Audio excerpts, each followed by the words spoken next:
हमने देख लिया कि टेम्परेचर को कैसे डिफरेंट स्केल्स पे मेज़र करते हैं। अब हम पता करते हैं कि टेम्परेचर अगर हीट का रिलेटिव मेज़र है तो हीट क्या है। तो हीट पदार्थ की वो प्रॉपर्टी है, मैटर की वो प्रॉपर्टी है, द्रव्य का वो गुण है हीट, जिसकी वजह से टेम्परेचर पैदा होता है। यानी अगर किसी ये बॉडी हुई, लेट्स से इसका मास m हुआ और इस m के कारण इसमें एक वेट आता है। अगर किसी बॉडी में कोई मास है तो इसमें एक वेट आएगा, that would be m into g. तो सिमिलरली एक प्रॉपर्टी है हीट एनर्जी है जिसकी वजह से किसी भी बॉडी में टेम्परेचर आता है। अगर इस बॉडी में हीट h है तो इस बॉडी में इस h हीट के करस्पॉन्डिंग, इस h हीट एनर्जी के करस्पॉन्डिंग इस बॉडी का कुछ टेम्परेचर T होगा। किसी भी बॉडी में जो टेम्परेचर होता है ये क्यों होता है? क्योंकि उस बॉडी में कुछ हीट होता है। तो heat is responsible for any temperature of any body. किसी भी बॉडी में टेम्परेचर तब तक नहीं आ सकता है जब तक उसके पास कोई हीट एनर्जी नहीं होगी। तो heat is a form of energy. Heat पदार्थ की ऐसी एनर्जी है जिसकी वजह से टेम्परेचर आता है। तो अब हम कहेंगे कि कोई अगर मान लो हमारे पास बॉडी रखी हुई है, लेट सपोज हमारे पास कोई ये रॉड रखी हुई है और इस रॉड में हमने हीट दे दिया। हमने इस रॉड को लेट से कि Q अमाउंट ऑफ हीट इस रॉड को हमने दे दिया, तब क्या होगा? ठीक है, तो पहली बात तो ये रॉड गर्म हो जाएगी। तो रॉड जब गर्म होगी तो लेट से अगर इसका टेम्परेचर T नॉट था तो इसका टेम्परेचर अब T not plus something delta T होकर के ये हो जाएगा T डैश या T at a time at any time T। तो T हमारा टेम्परेचर T नॉट जो ओरिजिनल टेम्परेचर था उससे हीट एनर्जी के ऐड करने से बढ़ गया। सिमिलरली अगर हमने इससे लेट से कि Q डैश हीट निकाल ली होती तो क्या होता? अगर हमने यहाँ से Q डैश हीट निकाल ली है तो जो अब इसका टेम्परेचर T नॉट अगर ओरिजिनल था तो माइनस सम डेल्टा T हो जाता और that would B T dash T। किसी भी टाइम T पर ये T डैश टेम्परेचर इस बॉडी का हो जाता। तो अगर हम किसी बॉडी से हीट को निकाल रहे हैं, किसी बॉडी से हीट को एक्सट्रैक्ट कर रहे हैं तो उस बॉडी का टेम्परेचर घट जाएगा और अगर किसी बॉडी में हीट ऐड कर रहे हैं तो उस बॉडी का टेम्परेचर बढ़ जाएगा। इसके अलावा मैटर की प्रॉपर्टी होती है कि हमें ये मालूम है कि किसी भी सॉलिड अगर मान लो हम ऑब्जेक्ट लेते हैं तो इसमें ढेर सारे एटम्स कॉन्स्टिट्यूट्स होते हैं।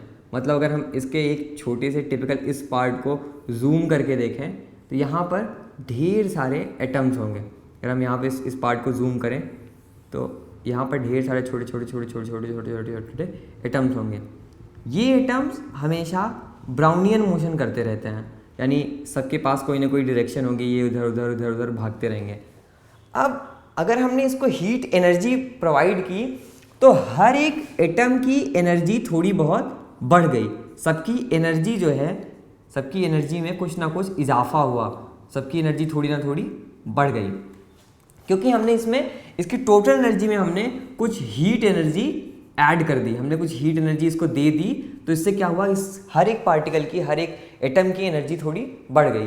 तो अब जो एटम धीरे धीरे वाइब्रेट कर रहा होगा वो उसका वाइब्रेशन बढ़ जाएगा।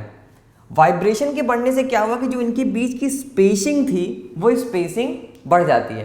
यानी जो दो कंजिक्यूटिव एटम्स के बीच की दूरी होगी वो बहुत ज़्यादा वाइब्रेट करेंगे तो वो थोड़ी बढ़ जाएगी। तो अब इस बढ़ने से क्या हुआ कि इस रॉड की अगर लेंथ L थी तो इस रॉड के डायमेंशंस में चेंज आया। ठीक है, लेट्स से कि इस रॉड की L जो लेंथ थी वो अब चेंज होकर के L डैश हो गई होगी। L से ये L डैश हो गई, जहाँ पर कि L डैश जो है वो L प्लस डेल्टा L है।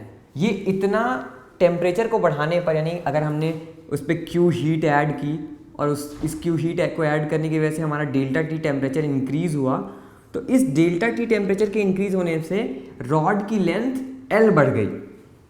अब एक्सपेरिमेंट्स के थ्रू पता चला कि जो ये रॉड की लेंथ इंक्रीज़ हुई डेल्टा L, ये डेल्टा L कुछ मटेरियल प्रॉपर्टीज़ पे डिपेंड करता है। लेट से कि हमारे पास एक वन डायमेंशनल रॉड है जिसकी लेंथ उसके डायमीटर के करेस्पॉन्डिंग बहुत ज़्यादा बड़ी है, यानी उसकी जो लेंथ है उसके कंपेयर में उसके डायमीटर को हम नेग्लेक्ट कर सकते हैं। तो जो ये डेल्टा एल जो इंक्रीज इन लेंथ हुआ, जो लंबाई उसकी बढ़ी, वो प्रोपोर्शनल होगा डेल्टा टी के, और ये delta L is proportional to L as well, यानी डेल्टा एल जो है वो एल के प्रोपोर्शनल है और वो डेल्टा टी के प्रोपोर्शनल है। तो हमें ये दो इक्वेशंस मिल गई, इक्वेशन 1 और इक्वेशन 2।